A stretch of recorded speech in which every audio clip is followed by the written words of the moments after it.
మెదక్ ఎంపీగా రఘునందన్ రావు గెలుపొందినందుకు శ్రీ తునికి పోచమ్మ తల్లి ఆలయం వరకు కాలినడకన పాదయాత్ర చేస్తారని కోరిన వెల్దుర్తి మండలం మంగళపర్తి గ్రామ బీజేపీ బూత్ అధ్యక్షుడు భూపతి పాదయాత్ర చేపట్టారు. దీనికి స్వాగతం పలుకుతూ శుభాకాంక్షలు తెలిపారు బీజేపీ రాష్ట్ర నాయకులు వాల్దాస్ మల్లేష్ గౌడ్. ఈ కార్యక్రమంలో బీజేపీ నాయకులు పాల్గొన్నారు.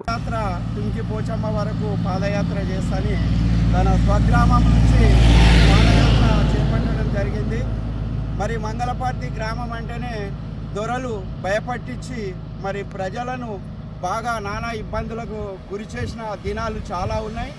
మరి అలాంటి గ్రామంలో భూపతి కానీ బీజేపీ పార్టీ నాయకులు బలంగా నిలబడి మరి 2వ స్థానంలో బీజేపీ పార్టీకి మెజార్టీ తీసుకొచ్చిన వీళ్ళందరికీ కూడా పేరు పేరున కృతజ్ఞతలు తెలియజేసుకుంటూ మరి దొరలు ఏదైతే పరిపాలన చేసిరో, దొరలు ప్రజలను ఎప్పుడైతే భయభ్రాంతులకు గురి చేసిరో అవన్నీ కూడా ప్రజలకు అర్థమైపోయి మరి ఈరోజు మంగళపర్తి గ్రామంలో 2వ స్థానంలో మా బీజేపీ పార్టీ రావడం చాలా గర్వించదగ్గ విషయము.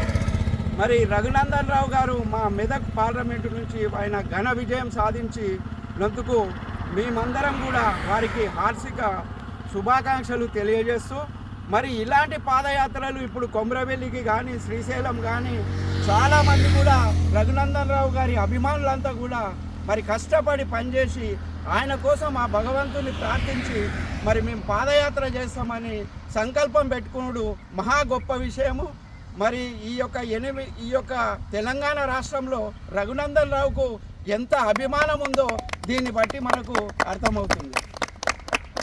మరిన్ని అప్డేట్స్ కోసం మా ఛానల్ని సబ్స్క్రైబ్ చేయండి.